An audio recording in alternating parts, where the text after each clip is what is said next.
Hello and welcome to study with Anjali. तो friend, जैसा कि आपको पता है कि यूपी पुलिस कांस्टेबल एग्ज़ाम की तैयारी चल रही है और बहुत ही कम समय बचा है हमारे यूपी पुलिस कांस्टेबल एग्ज़ाम में। जैसा कि आप सभी को पता है, तो उसको ध्यान में रखते हुए हम एक ऐसा ट्रिक लेकर आ रहे हैं जिससे आपका दिल खुश हो जाएगा। तो सभी फ्रेंड, अगर हमारे चैनल पर नए हैं तो चैनल को सब्सक्राइब करके प्लीज़ ज्वाइन कर लें, जिससे कि आपके एक अच्छी से अच्छी तैयारी आपको मिल सके।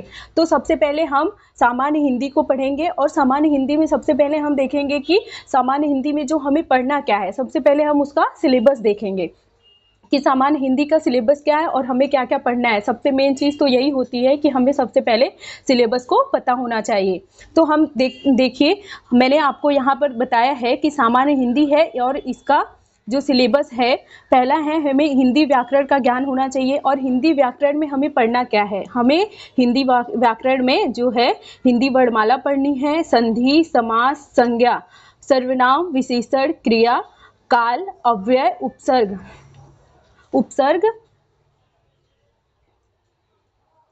उसके बाद है प्रत्यय, वाच्य, विराम चिन्ह, लिंग, तद्भव, तत्सम, वचन, कारक, पर्यायवाची, विलोम शब्द, मुहावरे एवं लोकोक्तियां पढ़ना है।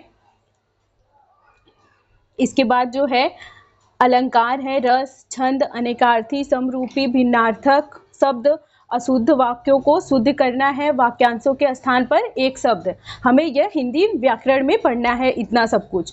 और उसके बाद हमें क्या पढ़ना है, अपठित बोध, हिंदी भाषा में पुरस्कार और प्रसिद्ध कवि, लेखक एवं उनकी प्रसिद्ध रचनाएं।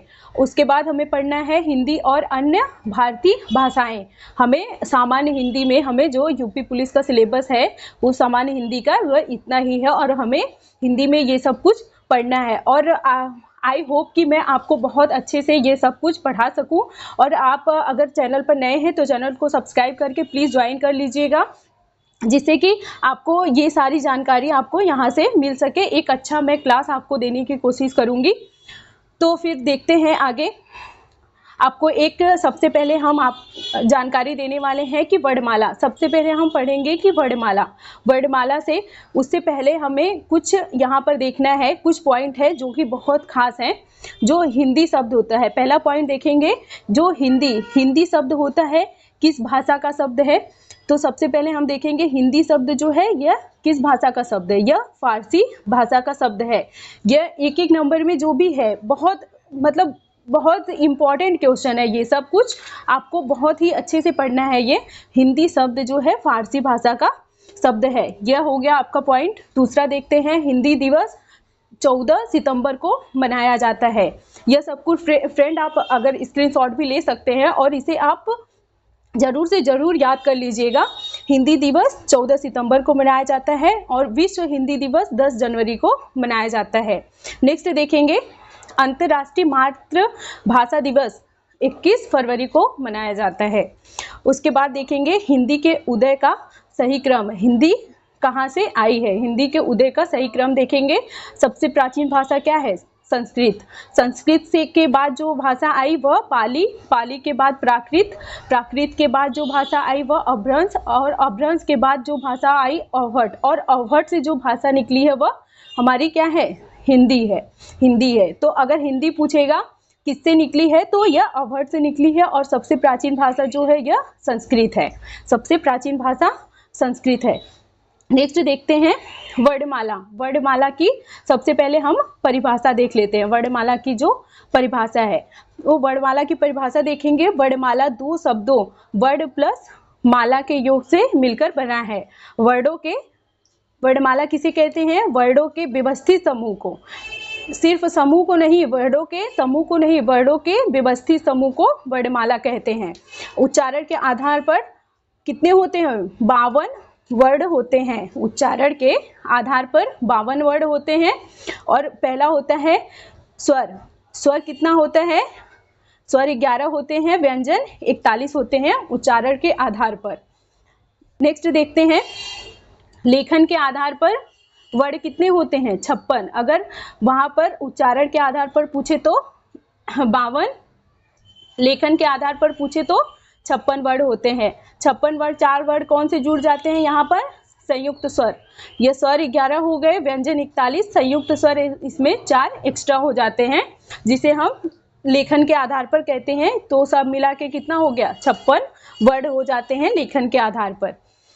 नेक्स्ट पॉइंट देखेंगे, भाषा की सबसे छोटी मौखिक इकाई क्या है, ध्वनि है। सबसे छोटी मौखिक इकाई, कौन सी इकाई, मौखिक इकाई क्या होती है, ध्वनि होती है।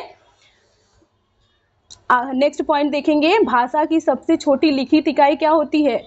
सबसे छोटी लिखित इकाई वर्ड होती है। वर्ड जो है भाषा की सबसे छोटी लिखित इकाई वर्ड होती है। आई होप आपको समझ में आ रहा होगा। नेक्स्ट देखेंगे जो स्वर की परिभाषा देख लेते हैं। जिन वर्डों को स्वतंत्र रूप से बोला जा सके उसे क्या कहते हैं, स्वर। जिन वर्डों को स्वतंत्र रूप से बोला जा सके, जिसमें किसी की सहायता के बिना, जिस वर्ड को बिना किसी की सहायता के यानी स्वतंत्र रूप से बोला जा सके उसे स्वर कहते हैं। अर्थात नेक्स्ट देखेंगे, जिन वर्डों का उच्चारण करते समय सांस, कंठ, तालु, मूर्धा आदि स्थानों से बिना रुके आवाज निकलती है, स्वर वर्ड निकलता है, उन्हें क्या, स्वर कहते हैं। यह दूसरी परिभाषा है। परिभाषा समझ में आ गई। नेक्स्ट देखेंगे, स्वर कितने प्रकार के होते हैं। स्वर कितने होते हैं, सॉरी 11 होते हैं स्वर।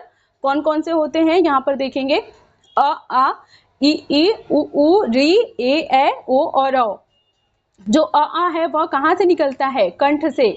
और ई तालु, उ, ओष्ठ और री है जो मूर्धा है, ए कंठ तालु, ओ कंठोष्ठ। और अंग अह क्या होता है, यह अनुस्वार, विसर्ग और अयोगवा तीनों होता है अंग अह। नेक्स्ट देखेंगे, वर्णमाला के जो होते हैं स्वर के प्रकार। जो स्वर के प्रकार होते हैं कितने प्रकार के होते हैं, 1, 2 और 3 प्रकार के होते हैं। स्वर के प्रकार कितने हैं, 3। ह्रस्व स्वर, दीर्घ स्वर और प्लुत स्वर। कितने स्वर होते हैं, 3 होते हैं, ह्रस्व, दीर्घ और प्लुत। ह्रस्व स्वर क्या होता है, जिसको बोलने में एक मात्रा का समय लगता है, वह ह्रस्व स्वर होता है। जैसे होता है अ, ई, उ, री, यह क्या है, ह्रस्व स्वर होता है। दीर्घ स्वर होता है जिसे बोलने में 2 मात्रा का समय लगता हो। दीर्घ स्वर होता है आ, ई, उ, ए, ओ, औ। दीर्घ स्वर में भी 2 स्वर होते हैं, मूल स्वर, संयुक्त स्वर। मूल स्वर क्या होता है, जो बिना किसी को मिलाए बना होता है, यानी कि वह स्वतंत्र होता है, वह मूल स्वर होता है आ, ई, उ। और संयुक्त स्वर जो किसी और के मिलने से बना होता है, इसमें 2 स्वरों को मिलने से यह स्वर बनता है, जिसे हम संयुक्त स्वर कहते हैं। ऐ, औ, ए, ओ, औ। यह किससे मिलकर बना है, अ और ई से मिलकर ए बना है। अ प्लस ए से मिलकर ए बना है, अ प्लस उ से मिलकर ओ बना है, अ प्लस ओ से मिलकर औ बना है। इन चारों को क्या कहते हैं, संयुक्त स्वर कहते हैं। नेक्स्ट देखते हैं प्लुत स्वर। तीसरा है प्लुत स्वर। क्या होता है, ओम, जिसको बोलने में हमें खींच कर बोलना पड़ता है और इसमें 3 मात्राओं का समय लगता है, यानी कि ह्रस्व और दीर्घ से ज्यादा समय लगता है इसको बोलने में, उसे हम प्लुत स्वर कहते हैं। नेक्स्ट पॉइंट देखेंगे, उच्चारण के आधार पर स्वर कितने होते हैं, 10 होते हैं। उच्चारण के आधार पर 10 स्वर होते हैं। री क्या होता है, संस्कृत में होता है। री जो होता है वह संस्कृत में होता है। अगर वीडियो पसंद आया हो तो वीडियो को लाइक, शेयर, सब्सक्राइब जरूर करें। मिलते हैं नेक्स्ट वीडियो में, तब तक के लिए धन्यवाद।